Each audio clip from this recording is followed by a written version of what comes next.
महाभारत में 5 पांडव थे, 100 कौरवों और हजारों सेना से जीत गए, क्योंकि उनके पास एक कृष्ण था जो हमारा सारथी था।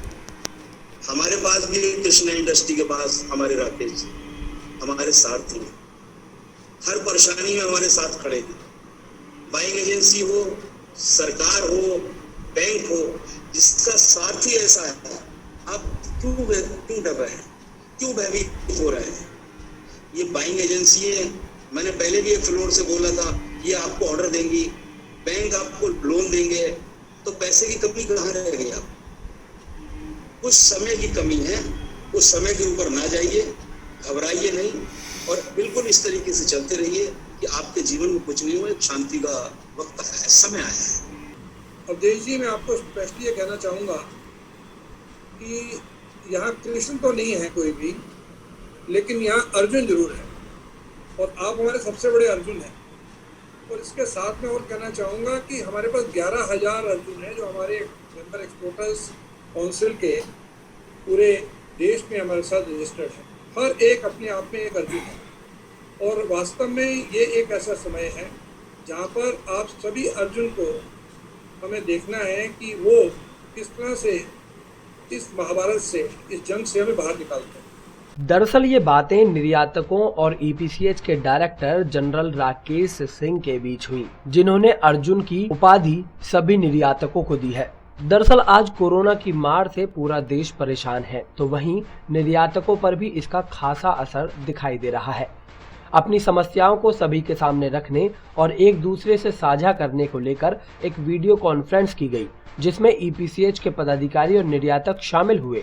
सभी ने एक दूसरे के समक्ष अपनी समस्याएं रखी। वीडियो कॉन्फ्रेंसिंग में ईपीसीएच के डायरेक्टर जनरल राकेश कुमार भी मौजूद रहे। वीसी लॉकडाउन की वजह से निर्यातकों को आ रही परेशानियों को देखते हुए रखी गई। इस दौरान ईपीसीएच के डायरेक्टर जनरल राकेश कुमार ने निर्यात में आई मंदी पर चिंता व्यक्त की, सभी को एक साथ मिलकर इसका सामना करने का सुझाव दिया। इसी के साथ कुछ अहम पहलुओं पर भी चर्चा की गई। उन्होंने कहा कि निर्यात के क्षेत्र में आई मंदी, व्यापार में मंदी के दौर में हमें कैसे अपने कारीगरों और आर्टिजन्स को साथ लेकर चलना है। इसी के साथ नकदी और पैसे की कमी को कैसे दूर किया जाए, इन सभी विषयों पर गहन चर्चा हुई, तो वहीं सुझाव भी आए। कि हम लोग ग्रुप ऑफ जो एक्सपोर्टर्स हैं वो वर्क शेयरिंग करें, प्रोफेशनल शेयरिंग करें, और जिससे कि हम एक जो लार्ज चैलेंजेस हैं हाई प्रोडक्शन के, उनको हम मीटअप कर सकते हैं। Thank you so much. तीसरी शॉर्ट टर्म में पॉलिसी और होनी चाहिए कि हमें अपने जो एक्सपेंसेस हैं वो कट्स करने चाहिए। हमारी कोई भी फाइनेंस ओवर ट्रेडिंग इस वक्त नहीं होनी चाहिए। हमें हो सकता है कि गवर्नमेंट से जैसे डिमांड्स हो रही है कि हमारी लिमिट्स 20% बढ़ा दी जाए या 25% बढ़ा दी जाए और चीज़ें, तो जब हमारे पास फंड सरप्लस हो तो हम उसको ओवर ट्रेडिंग ना कर बैठे। खास तौर से श्री राकेश कुमार जी जो डायरेक्टर जनरल ईपीसीएच हैं, उन्हीं के माध्यम से हम लोगों ने सीख की है पैदा, और मिस्टर नीरज खन्ना जी और अवधेश जी ने जो ये प्रोग्राम बनाया है, आप लोगों के सबके मिल कर के हम इस बात को इस तरह से करें जैसे ईपीसीएच से हमें एक सीख मिली है, तो सभी को मैं इसका धन्यवाद देता हूँ। और सभी को मैं आशा करता हूँ, उम्मीद करता हूँ, जैसा कि शुरू से ही 22 तारीख से जब लॉकडाउन पीरियड शुरू हुआ था, उसमें एमएचए ने और यश ने इतना बढ़ चढ़कर हिस्सा लिया। इस दौरान अवधेश अग्रवाल ने अपने विचार रखते हुए कहा कि कोरोना से डरने की जरूरत नहीं है, बल्कि कुछ करने की जरूरत है, क्योंकि हर रात की सुबह होती है, इसीलिए हम सभी को भी रात के बाद सुबह देखने को मिलेगी। साथ ही कहा कि हमें अपने खर्चे कम करने होंगे और अपने आर्टिजन्स को साथ लेकर बड़ा समूह बनाना होगा। ईपीसीएच के जनरल डायरेक्टर राकेश कुमार को भगवान कृष्ण की उपाधि दी, क्योंकि ये वो सारथी हैं जो हमें हर मुसीबत से निकाल कर आगे ले जाएंगे। इसी के साथ निर्यातकों ने अपनी बात रखते हुए कहा कि आज जरूरी है कि सभी को एक साथ मिलकर काम करना होगा। वो आज सिस्टम से एलिमिनेट होता चला जा रहा है। Now this is what all of fortunately we are on a shutdown. तब तक इंडिया आगे नहीं। मैंने एक मंत्र तैयार किया है और आपने बहुत सुना होगा।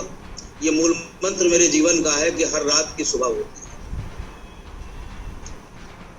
ये कोरोना वायरस बार बार आपसे कह रहा है कि करो करो करो। मंदी आएगी और मंदी जाएगी। 2008 में भी बहुत बड़ी मंदी आई थी, हम लोगों ने तब भी उसको फेस किया। तो पहले तो घबराइए नहीं इस मंदी से, ये मंदी आएगी और मंदी जाएगी। मंदी के दौर में हमें कैसे निपटना है, हम इस बात पर ज्यादा ध्यान न लगाएं कि हम आर्टिजन्स को कम करें, हम कारीगरों को कम करें। हम इस बात पर ध्यान लगाएं कि हम अपने खर्चों को कैसे कम खर्च करके अपने आर्टिजन्स और अपने कारीगरों को जीवित रख सकते। हमारी अगर रीढ़ की हड्डी मजबूत नहीं होगी तो ये हमारा शरीर नहीं चलेगा। हम अगर 4 गाड़ियां यूज करते हैं 4 भाई, तो हम 1 गाड़ी में फैक्ट्री जाए और जो 3 गाड़ियों के पेट्रोल का पैसा बचे वो अपने कारीगरों के स्वास्थ्य के लिए, कारीगरों के जीवित रहने के लिए खर्च करें। ये हमारा इस मंदी का गुरु। क्यों? क्योंकि हमारा आर्टिजन जीवित रहेगा, हमारा कारीगर जीवित रहेगा, तभी हमारा काम जीवित रहेगा। ऐसा मेरा अपना एक सोच है। जहां तक बात है लॉन्ग टर्म्स में सोचने की, अभी कमल भाई साहब ने भी बहुत कहा और बहुत सही चीजें बताई आपको। हमें छोटे छोटे लोगों को, छोटे छोटे निर्यातकों को मिलाकर एक बड़ा समूह बनाना पड़ेगा। जिस समय हमारे सामने अपॉर्चुनिटी आए तो हम उस अपॉर्चुनिटी को अवेल कर सकें। हम ये ना कह पाए कि हमारा इंफ्रास्ट्रक्चर इस काबिल नहीं है, हम इस काबिल नहीं है। वहीं ईपीसीएच के जनरल डायरेक्टर राकेश कुमार ने कहा कि 1+1 की थ्योरी पर काम करना होगा।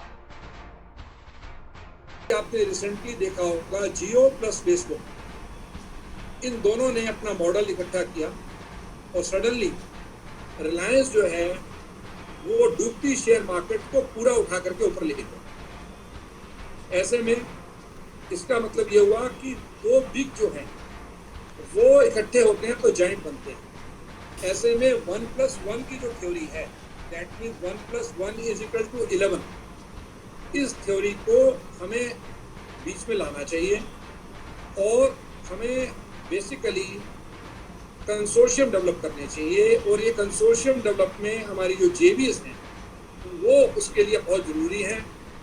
जेबीज में भी हमने पिछले फेयरों में कुछ जेबीज के बाकायदा सेटअप्स किए थे, बूथ सेटअप किए थे, और हम चाहेंगे कि ऐसी जेबीज में आप लोग सामने निकल के आएँ। लास्ट लेकिन इसमें बड़ा इम्पोर्टेंट पॉइंट ये है जिस पर आंचल जी ने भी थोड़ा बात की कि हमें तुरंत आज ही इस बात को सोचना है मई तो हमें अपने आप को कैसे खोलना है। बायर आपसे पूछेगा आपने अपना प्रोडक्ट कैसे पैक किया, बायर आपसे पूछेगा आपने अपने प्रोडक्ट को कोविड से नहीं बल्कि पैथोजन से कैसे बचाया। ऑल टाइप ऑफ वायरसेस की जितनी भी सेफ्टी मेजर हैं, हेल्थ और सेफ्टी स्टैंडर्ड्स हैं, आपने उसको इम्प्लीमेंट किया नहीं किया। इसके चलते हम लोग already pathogen safety standard, health and safety standard पर ईपीसीएच ने ऑलरेडी काम शुरू कर दिया है और लगभग 15 दिन के अंदर एक प्रॉपर स्टैंडर्ड, हो सकता है 3 मई से पहले भी आ जाएं, एक प्रॉपर स्टैंडर्ड बन करके आ रहे हैं। ये अकेले एसओपीज नहीं हैं बल्कि ये पूरे स्टैंडर्ड्स हैं और स्टैंडर्ड के नाते हम लोग इनको, जैसे हमारे ऐसे ही स्टैंडर्ड आ रहे हैं जो कि as a common compliance code हम पूरी इंडस्ट्री को चाहेंगे वो उसको ऑब्जर्व करे।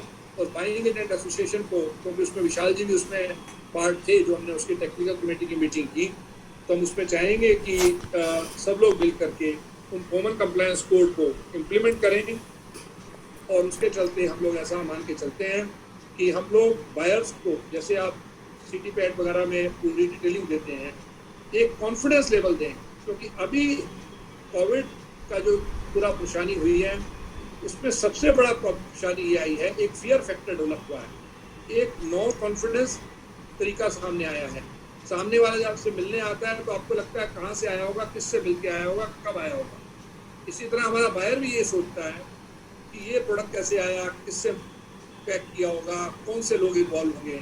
तो अगर आप एक स्टैंडर्ड उनको सामने देंगे, एक कॉमन कंप्लायंस सामने देंगे, पूरी इंडस्ट्री उस कॉमन कंप्लायंस को पूरी तरह से उसको मान के चलेगी, तो हम बायर को उसी कॉन्फिडेंस के साथ वापस लेकर के आएंगे और बेहतर तरीके से लेके आएंगे।